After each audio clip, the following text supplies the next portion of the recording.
And by the time we've gone through this reign of terror of the Antichrist, we'll be so happy to see Jesus Christ.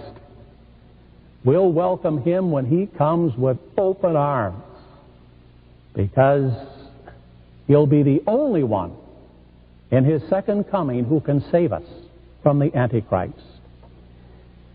Well, my dear brothers and sisters, as I'm sure you've already known, we're in for a real fight.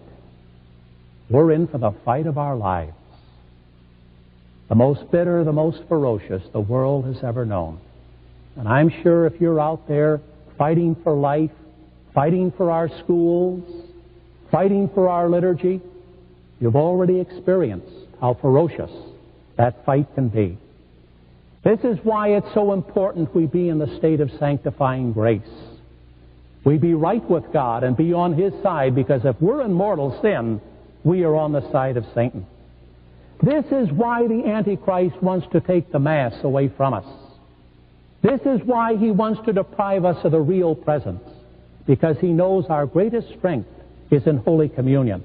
And we've got to get to communion every day if we're going to have the strength to be the champions of Christ in the battle with the Antichrist. We've got to take up the sword of truth. Satan conquers by lies and deception, the great deception, as St. Paul says. Only truth will destroy the empire of the Antichrist.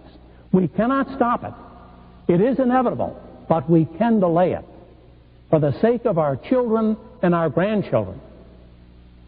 We can push back the date of his inevitable rule, and we will do it with the sword of truth by exposing what is going on in our country and what is going on in our church, and standing up with John Paul, standing up for life, standing up for the liturgy, standing up for our schools and for our Catholic faith. And our Blessed Mother promised at Fatima. She says, those who consecrate themselves to my Immaculate Heart will be saved. That is why tonight, as we close with benediction, I hope by now each of you has this little blue card.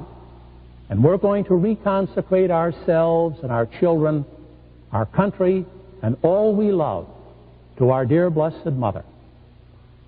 And she has promised that she will not only preserve us from the Antichrist, she will make us great soldiers in the army of Christ that will hold back his enslavement of the world.